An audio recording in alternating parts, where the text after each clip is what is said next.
Bom dia, meu quinto período da FEOL. Como vocês podem ver, estamos aqui preparados para a pandemia, né, Dudu?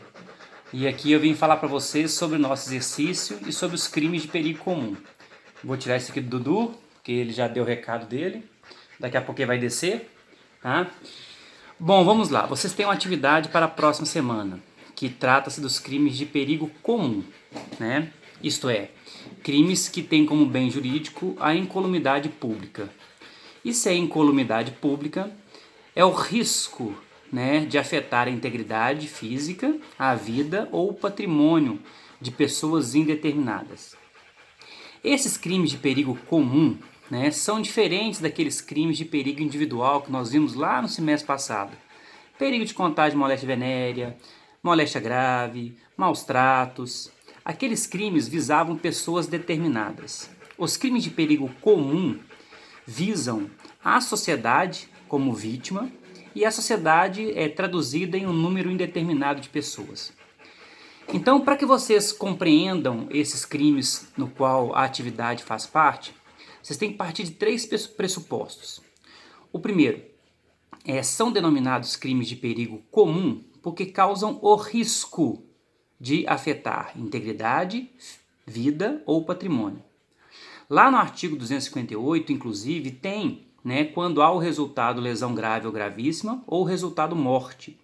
O artigo 258 é pré-ter-doloso, ou seja, dolo em causar perigo, culpa na lesão ou morte.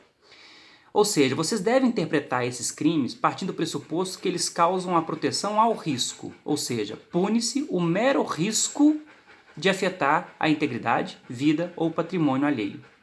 Segundo ponto, as vítimas aqui são pessoas indeterminadas, a sociedade. Eu não individualizo a minha conduta a pessoa X ou Y.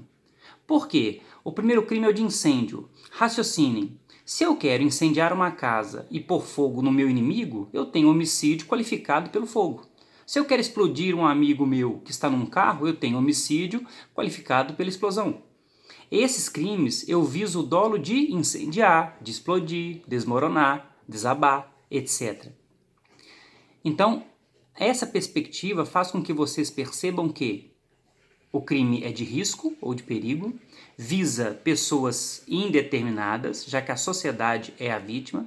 E terceiro ponto fundamental, são crimes de perigo concreto, isto é, além do sujeito incendiar, visando um número indeterminado de pessoas, esse incêndio tem que ter a comprovação de que ele causaria um risco real às vítimas. Por exemplo, né, eu vou num lugar ermo, né, sem ninguém, e explodo uma banana de dinamite. Então, ainda que eu tenha explodido uma banana de dinamite, né, é um perigo, mas naquele lugar ermo, sem ninguém, sem população, sem sociedade, não vai ser crime que nós estamos estudando.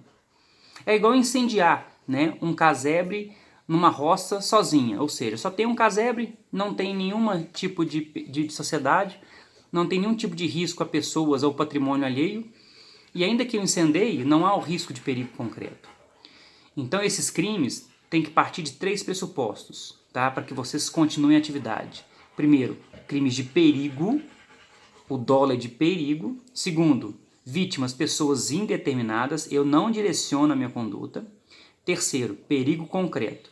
Para eu responder por esses crimes, tem que se provar o real perigo ocasionado com a minha conduta, tá bom? Boa atividade.